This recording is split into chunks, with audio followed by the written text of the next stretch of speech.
જય શ્રી રામ। આજે આવતી 26 માર્ચે રામનવમીના પાવન દિવસે રામ જન્મોત્સવની જે ભવ્યાતિ ભવ્ય શોભાયાત્રા નીકળવાની છે, તેમાં મોરબીમાં આશરે 20થી વધુ સનાતની સમાજના જે સંગઠનો છે તેઓ જોડાશે અને આ જે ભવ્ય અને દિવ્ય કાર્ય છે એના આયોજનમાં પણ એ તમામ જે સમાજો અને સંગઠનો છે એનું ખૂબ મોટું યોગદાન રહેલું છે। આની સાથે આ જે શોભાયાત્રા મોરબીના રસ્તાઓ ઉપર પ્રયાણ કરશે તેનું નવા બસ સ્ટેન્ડે અને નગર દરવાજાના ચોકમાં આરતી કરીને સ્વાગત કરવામાં આવશે અને રાત્રે 12 વાગે રામ મહેલ મંદિર દરબારગઢે આની દિવ્ય અને ભવ્યાતિ ભવ્ય મહાઆરતી કરવામાં આવશે। મોરબીને વસતા તમામ હિન્દુ સમાજને, સનાતની સમાજને અમે કરબદ્ધ નિવેદન કરીએ છીએ કે અહીં વસતા તમામ લોકો આ શોભાયાત્રામાં, આ દિવ્ય શોભાયાત્રામાં ખૂબ બહોળી સંખ્યામાં જોડાય અને આ પાવન અવસરને પોતાના માણી અને કૃતાર્થ થાય। મોરબીમાં સર્વે હિન્દુ સમાજ દ્વારા જે રામનવમીની ભવ્ય અને દિવ્ય દર સાલે જે ઉજવણી કરવામાં આવે છે, એ આ સાલ પણ ભવ્ય અને દિવ્ય જે દર સાલ કરી છે એના કરતાં પણ વિશેષ જે રામનવમી ઉજવે એના અનુસંધાને ઉજવણી કરવામાં આવે છે। તો જે 26 માર્ચ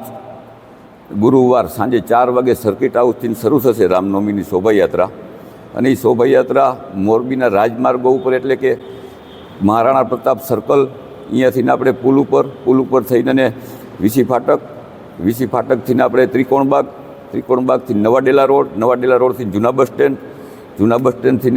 રામચોકથી નવા બસ સ્ટેન્ડથી બાપા સીતારામ ચોક, સીતા ચોક, રવાપર રોડ, પછી અહીંયાથી ચકિયા હનુમાન, શાક માર્કેટ અને નહેરુ ગેટ અને દરબારગઢે મહાઆરતી કરીને પૂર્ણ કરવામાં આવશે। જેમાં અલગ અલગ સમાજ અને સંગઠન દ્વારા અને સ્કૂલો દ્વારા પણ ફ્લોટ બનાવવામાં આવશે। જે વિશેષતાથી જે અલગ અલગ જે સામાકાંઠે પણ અમુક જે સંગઠનને સમાજ છે એ પણ ફ્લોટ બનાવીને આ શોભાયાત્રામાં સંપૂર્ણ રીતે જોડાશે અને સમગ્ર હિન્દુ સમાજ આ શોભાયાત્રામાં જોડાવી અને ભવ્ય અને દિવ્ય બનાવશે। શ્રી રામ। 26 માર્ચ આગામી જે રામ જન્મોત્સવની મોરબી શહેરની અંદર જે ભવ્યાતિથી ભવ્ય શોભાયાત્રા નીકળવાની છે, તેની અંદર સમગ્ર સનાતની હિન્દુ સમાજ તથા તમામે હિન્દુ સંગઠનો દ્વારા એક ભવ્ય આયોજન કરવામાં આવ્યું છે। આ આયોજનની અંદર 15થી પણ વધુ સ્કૂલોના જે ફ્લોટ છે અલગ અલગ તેની સાથે બગી, અલગ અલગ વાહનો તથા અલગ અલગ 30થી પણ વધુ જગ્યાએ સમાજો દ્વારા જે સનાતની સમાજ છે તે અલગ અલગ રીતે શોભાયાત્રાનું સ્વાગત કરશે દરેક રૂટ ઉપર તથા આની અંદર જે સમગ્ર હિન્દુ સમાજ તથા જે હિન્દુ સંગઠનના કાર્યકર્તા જે બંધુઓ છે તેને એક આપણે ખાસ એક એ પણ અપીલ કરવા માગીએ છીએ કે જે સંસ્કૃતિને શોભે અને આપણે ભારતીય પરંપરા પ્રમાણે જે પહેરવેશ છે તે પહેરવેશ પહેરીને આવે। જેમ આપણે જોવી છીએ કે ક્રિસમસની અંદર બધા સાન્તાક્લોઝને આ તે બનાવે છે, તો આપણે આ પ્રભુની જે ભવ્ય શોભાયાત્રા નીકળવાની છે તો એ શોભાયાત્રાની અંદર આપણે પણ આપણા બાળકોને શિવ, રામ, કૃષ્ણ અલગ અલગ આપણા જે સનાતની ધર્મ પ્રમાણે જે આપણા ઈષ્ટદેવો છે, દેવીઓ છે, તેઓના